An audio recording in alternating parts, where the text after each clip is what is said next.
He is the most watched human being on the internet. 600 million plus followers. More than any living person on this planet. People have spent years studying his goals, his diet, his workouts, his rivalries, his ego. But here is the thing nobody tells you. There is a secret that the people closest to Ronaldo have known for over 2 decades. A pattern, a habit. Something he does again and again that he almost never talks about publicly. And when you find out what it is, it will completely change how you see him. We are about to reveal something about Ronaldo that you've never truly understood. Before we get to what he does now, you need to understand where he came from. Because most people think they know Ronaldo's origin story. Poor kid from Madeira. Worked hard, made it big. But they skip the details. And the details matter. Ronaldo grew up in a house so small that he shared a single room with his mother, his sister, and 2 brothers.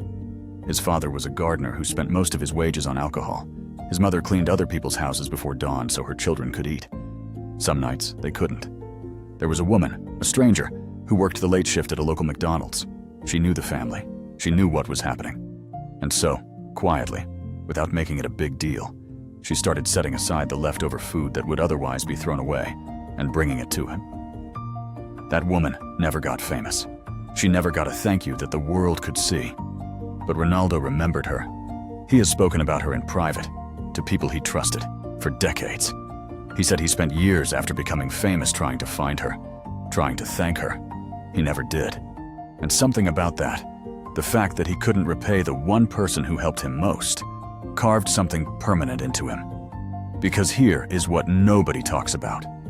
Every single act of charity Ronaldo has ever made, every surgery he funded, every million he donated, every quiet gesture he made to a stranger in need, traces back to that room, that hunger, that woman he never found.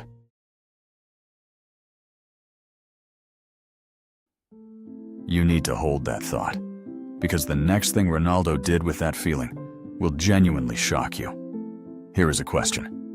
Why does Cristiano Ronaldo, a man who cares deeply about his appearance, his brand, his image, have absolutely no tattoos? Not one. In a generation where every footballer is covered in ink, Ronaldo's arms are completely bare. His chest, his legs, nothing. For years, people assumed it was vanity, that he didn't want to mark up his body. The real answer has nothing to do with vanity. He donates blood, regularly. And he made a decision early in his career that he would never get a tattoo, for one reason only, so that he could donate blood at any time, without restriction. In many countries, you cannot donate immediately after new ink.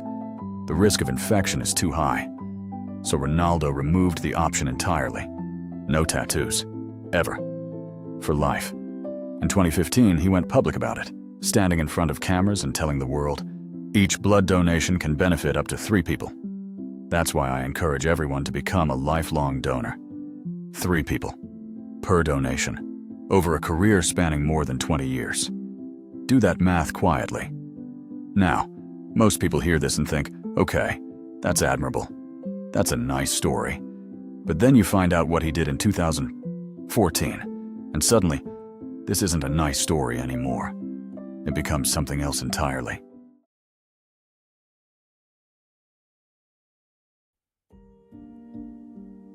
In 2004, a 10-month-old boy named Eric Ortiz Cruz was having seizures. Every single day. His parents would watch him convulse, powerless, knowing that there was a surgery, one surgery, that could stop it. But the cost was completely out of reach for their family. So they did what desperate parents do. They went public. They told their story. They put it out into the world, and they hoped. Ronaldo found out about Eric through the news. He didn't call a charity. He didn't set up a foundation meeting. He went directly to his own wardrobe, took out a pair of his match-worn boots, and quietly auctioned them off. The money from those boots paid for Eric's surgery. He didn't announce it. He didn't post it. The family spoke about it afterward, carefully, because Ronaldo had specifically asked them not to make a big deal of it. A father's boots, a baby's brain, a decision made in private, in silence, with no audience. But here is what makes this story stranger than it sounds. Eric Ortiz Cruz was not the only child, not even close.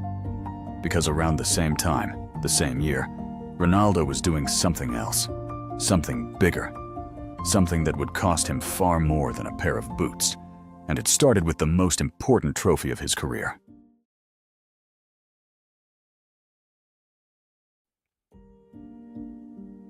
The Ballon d'Or is not just a football award. It is proof, physical, golden proof, that in a given year, you were the best footballer alive on this earth. Players dedicate their entire lives to winning at once. Some of the greatest to ever play the game retire without ever holding it. Ronaldo has won it 5 times. In 2017, he took one of them, his 2013 Ballon d'Or, and he put it up for auction. Not the replica, the actual trophy.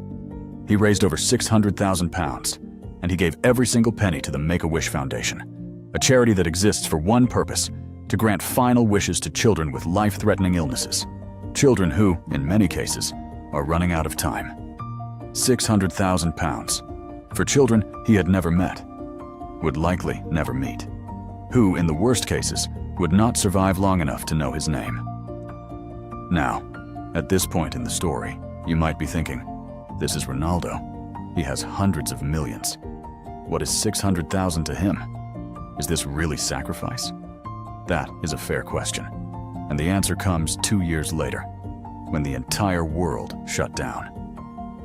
And Ronaldo had to make a decision that cost him something money couldn't replace. April 2015, Nepal. An earthquake measuring 7.8 on the Richter scale tore through the country. Over 9,000 people dead, hundreds of thousands homeless, 8 million people affected. Aid organizations scrambled. Governments pledged support.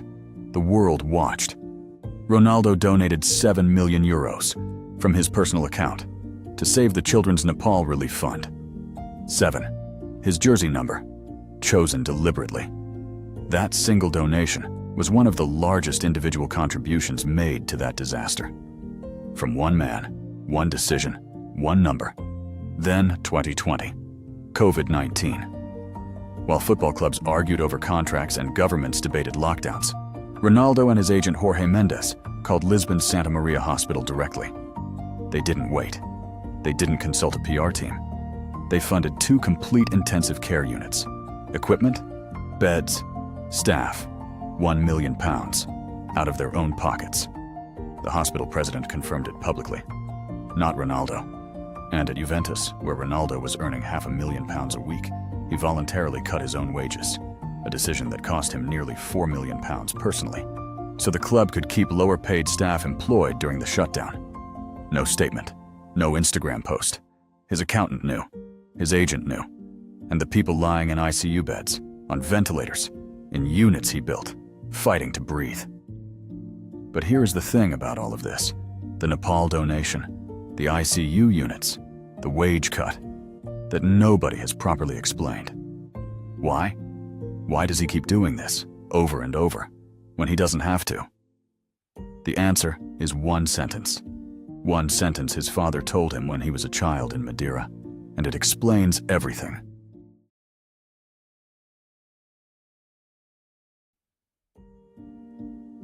His father died in 2005, before the Ballon d'Or, before the Champions League titles, before the 600 million followers. He died before he ever got to see what his son became. But he left something behind. One line. One idea that Ronaldo has carried for 20 years and repeated only a handful of times in public. My father always taught me, when you help other people, God will give you double. That's it. Not a philosophy. Not a strategy. A sentence from a gardener in Madeira who drank too much and died too young, to a boy who shared a bedroom with 4 people and sometimes didn't have dinner. That boy grew up to become the most famous athlete on the planet. And he spent that entire career, quietly, consistently, without the cameras he is so often accused of performing for, doing exactly what his father told him. No tattoos, so he could give blood at any time. Boots auctioned so a baby could have surgery. A Ballon d'Or sold for children he'd never meet. 7 million to earthquake survivors. ICU units built during a pandemic. None of it required. None of it worth a single point in the standings. None of it tracked by the same people who track every goal, every touch, every celebration. The arrogance on the pitch, the ego, the peacocking, the way he looks at the referee. That is what the world decided is Cristiano Ronaldo. But maybe, just maybe, that was always the mask. And everything you just heard, that was the face underneath it. Thank you for watching. If you enjoyed this documentary, please like, share, and subscribe for more stories like this.